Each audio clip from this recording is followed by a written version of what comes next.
Welcome back to the channel, fellow Rocketeers. Once again, it's your host, Team Rocket Leader, this evening. As we left off last episode, we are opening up some cards that we got back from Tag Grading Services. So, again, pretty exciting what we've opened so far. For those of you that haven't seen the last episode, big winner, I think, of the day was the 10 Umbreon from Prismatic Evolutions. Once again, that's the alt art. I'm sure everyone's familiar with the chase card. Got a 10. Pretty stoked about that. My only Charizard that got a 10. Still, I'm going to sound a little butthurt about it. But again, super stoked about that one. Shining Charizard came in a little low for my liking. Deserved, undeserved. Not sure. Jury's out on that one, in my opinion. There is some whitening. It is definitely not a high grade. Probably not above an 8. Or might have pulled a 7 in PSA World, but hard to say. Sylveon, we got a 9 for the alt art. Really happy with that. Some of the lower ones, not bringing in too much heat here, but a 10. 5.5. A little odd with this grade still. Not sure where they came from on it, but had some whitening on the edges. That's fair. Then we're going to have to look over the points report. So as many of you probably already know, this will actually come with a score if you get that done. So 559. So we can see where they actually deducted points from: corners, surface value, dent, stings. It'll tell you what's in there. Super stoked about the Umbreon VMAX coming back at 10. Again, thought the border was going to be a little too heavy, but I think that's just the card design. I really do. Super stoked about that. And again, on these 10s, no whitening along the borders. We've all seen the videos. But again, I think these are true 10s, some of them. The disappointment of the day. So, first edition base set Charizard, 3.5 coming in. Was hoping for at least a 5 just because there was no creases or wrinkles or anything.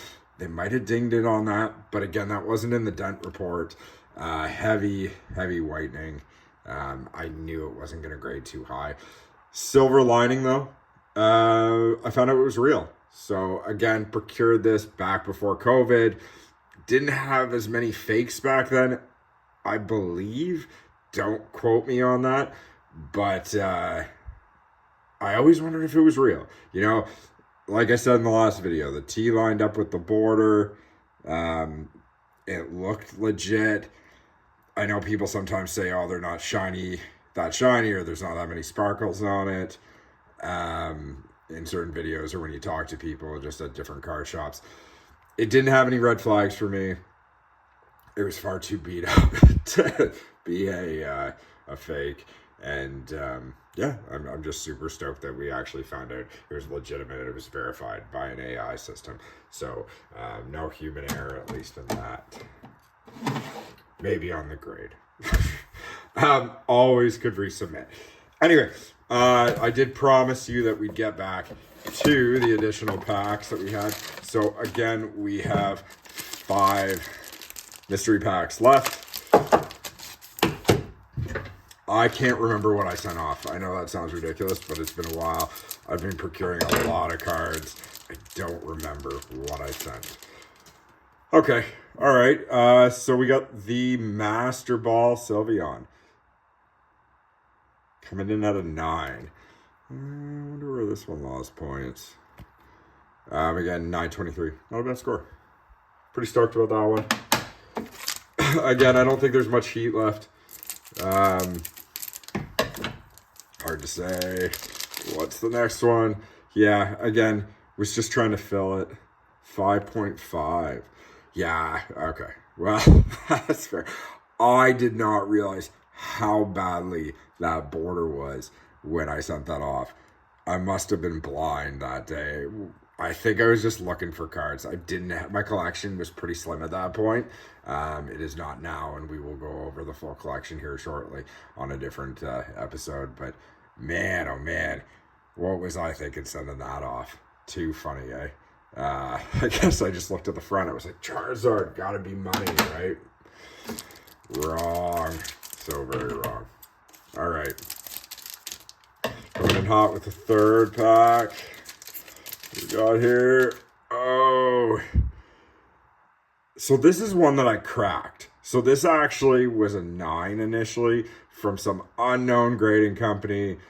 I don't know if it's Canadian or it was American, but again, I think I thought it was BGS or something. And I was like, oh, it's got to be Beckett. And then I looked at it and I was like, that is definitely the wrong acronym. That is not what it is. It's some no-name. I don't know if it was trying to be counterfeit. So I was like, let's send it off and actually see if it's real. Came back. At least it's real. Got a 721. Yeah, there's some whitening.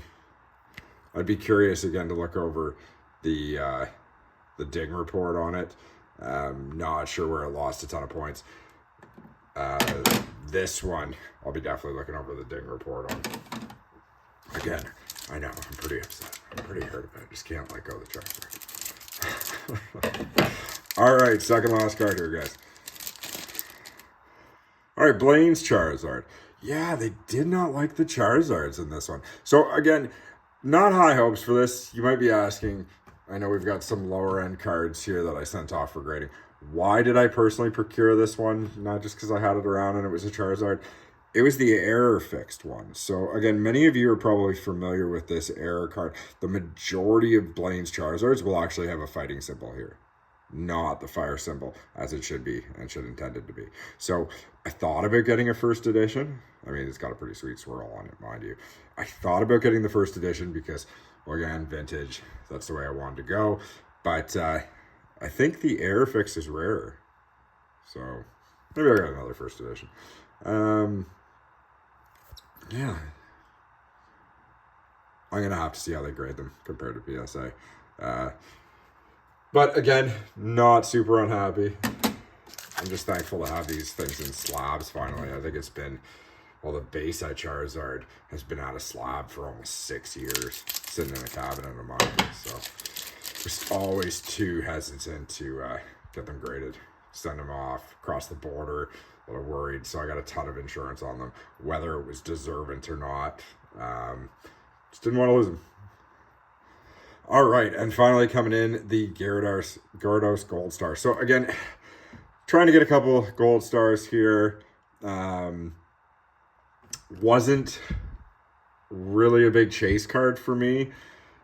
And I saw some on the internet that were just absolute garbage. They had, they were PSA 1s or they were just authentication. Like they were pretty mangled. So the fact that this came in at a 4, which again, we can see the whitening along the edges.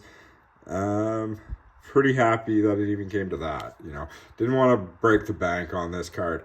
I like the Gold Stars, definitely into collecting them, but it wasn't a big chase card for me again. So seeing how they we're judging like the base set Charizard, for instance, and definitely the Shining Charizard, which again, a little surprising to me. Definitely happy that this one landed a 4. So again, I can't thank you guys enough. Pretty stoked to actually get these back. Just a little worried they wouldn't make it back. We got the tariffs coming in as of midnight tonight. So I didn't know how that would affect the cards, and these actually landed just today. So you guys are seeing them right fresh. Right when I did, and I think if tariffs do affect these cards in grading, you're going to see a massive change in the Canadian market up here. But hey, I got them back in time, and that's all that matters to me. So I think the winner of the day is definitely the Umbreon. Tell me what you guys think. Give me some comments. Once again, I want to thank you for joining the episode again to see and unveil the tag grading, and we'll see you next week. Team Rocket Leader here, over and out.